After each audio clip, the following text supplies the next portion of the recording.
Hello, it's Molly Reamer with 30 Days of Goddess in Bridges Grove with a quick flip-through video of my October prayer book.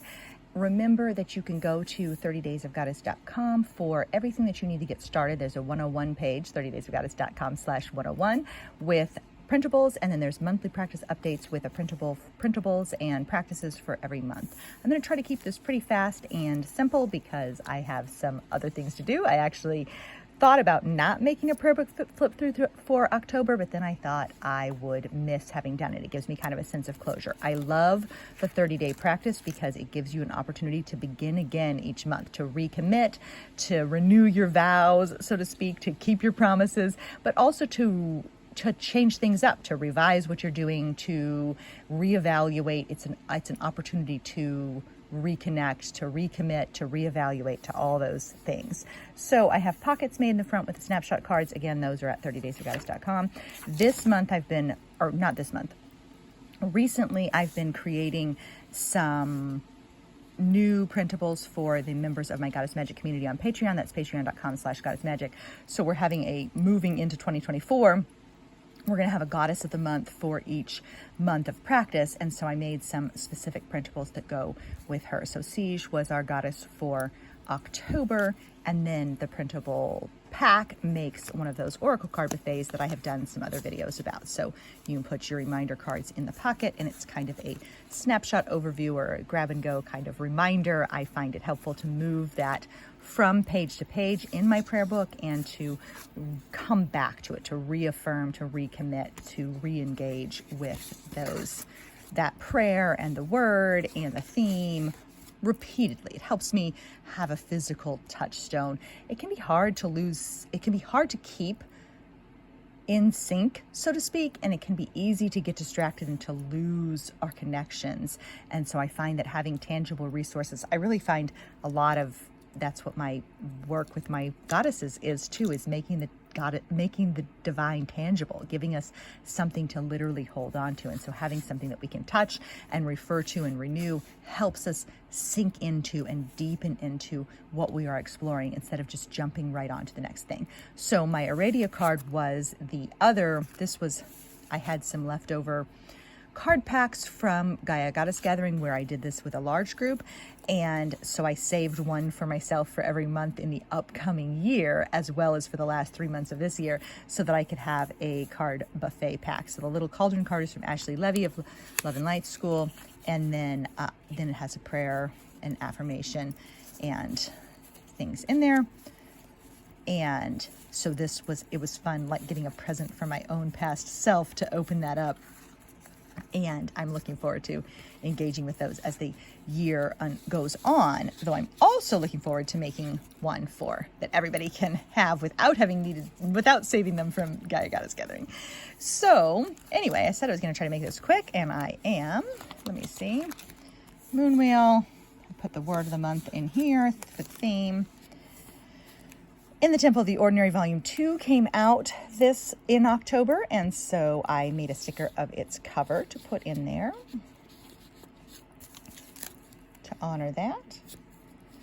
I had some of the mini Story Goddess Oracle cards printed out just on regular paper at home, and I chose those. Most of the days of this month I chose one of those cards, not every day. This is from a printmaking class my daughter was taking at co-op, so we had some leftovers, and I put that in there. Yay, the book is officially published. Happy about that. But you'll see those cards popping up, and they're just, like I said, they're just printed on paper from my own computer. This is from Airmid Wild, part of Effie Wild's Moonshine program, and so I made a fold out with that. She does a mandala every month. That's from Effie as well. From that Page a Day calendar that I've been using this year. First leaves were falling, so I saved some of those. This is from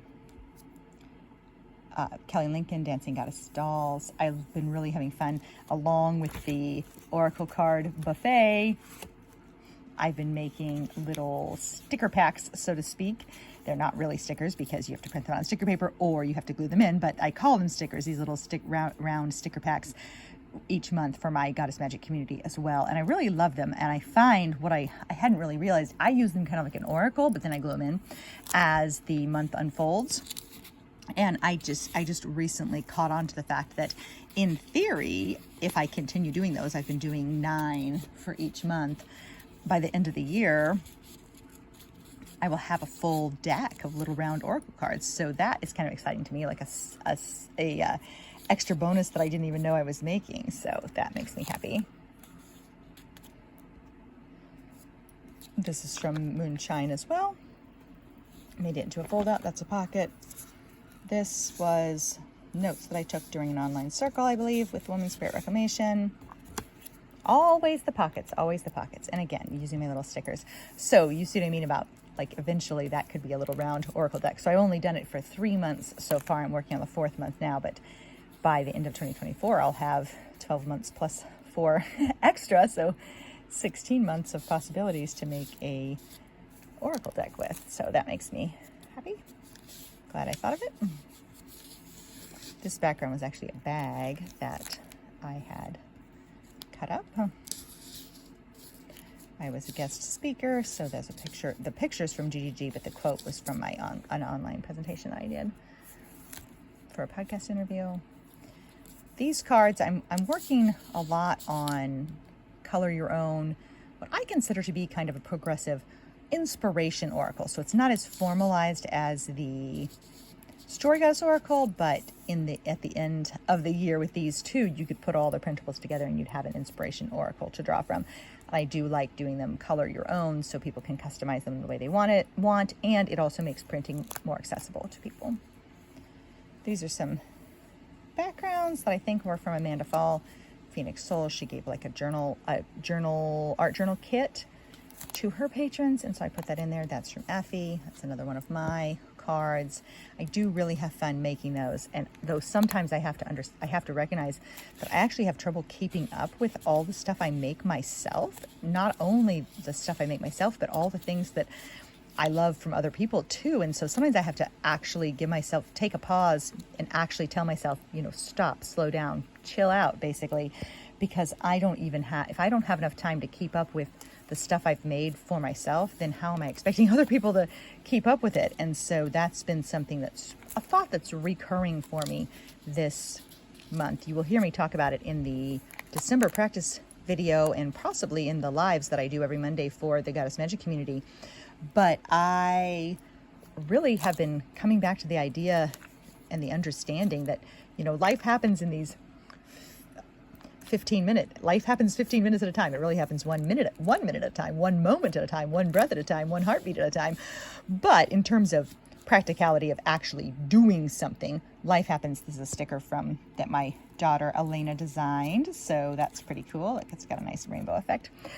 But when we commit to doing things, when we say yes to stuff, when we agree to do things for other people, a lot of times in my own eyes, I think, that'll probably only take me about 15 minutes, or I have about 15 minutes to do this, or I only need 15 more minutes to do whatever. And I've been saying to Mark, and then saying to myself, and then saying to you all as well, that life happens in those 15-minute pieces. So we can't really underestimate them, because once you put all of 15-minute chunks, a whole life is made. And so the more 15 minutes that we agree to or sign up for or commit to, that adds up. And so we have to be mindful of what we're choosing, even if it is only going to take 15 minutes. So we did an ephemera exchange with the Goddess Magic community. Kim Sauron organized that for us. And so some of these things were such nice little fun ephemera, came from her and then from several other people who sent me things to use in my books. So that was really fun and I appreciated it. Oops, I chipped my thing. So that was in there. That was in there. The stickers were in there. So much fun to have an infusion of fresh magic. The tag was mine, but the stickers on it were from someone else. I think it was Anna Maria. I got several envelopes the same day, and so I forget who had each one. I got things from Evelyn and from Anna Maria and from Kim and from I think somebody else too, and I'm now losing track of all the different things I got. So I had fun putting them in and adding them to my book. It's nice to have a fresh infusion of other people's bits of magic to put in there. And I also got this package of potion, quote unquote, potion labels. And so they're represented. And then I got a card from Deb. And so that was fun. That's a Cat Shaw art piece I printed out. That was from my sticker collection. And this came from Deb as well. So cute. This is from Patricia Valentine's Creative Flame Oracle and for the full moon. So I put that in there.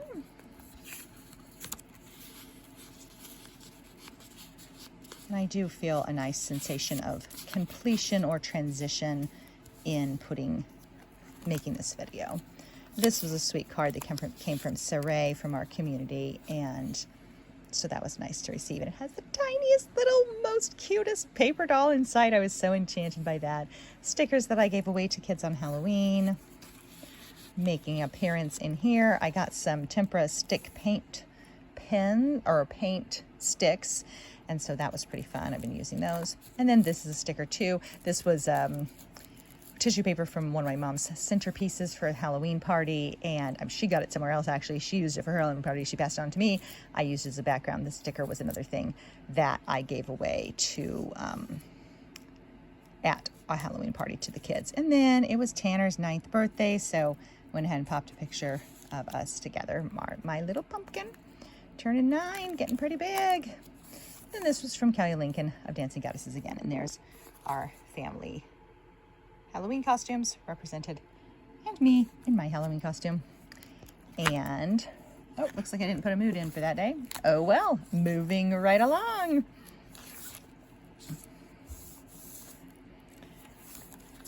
Had an envelope with extra cards and things in it. That was from Leslie Braginski of the Pistols. And so that was on there, but I took the stuff out and transferred it to my November book, but it was in there. And then this card is from Poeta Goddess Kimberly Rodriguez, and this is where my extra runes were kept. So I have this there. And my extra snapshot cards for October. And now moving on to November. So that's the prayer book. And I do really marvel at the opportunity that it offers us each day to begin again, as well as creating this portable sacred space, this portable altar, this portable tiny temple that you can carry with you wherever you go, that keeps you rooted into presence, that keeps you connected with your spiritual practices, that keeps you centered in the sacred. So thanks so much for watching, and keep living your magic. Bye-bye.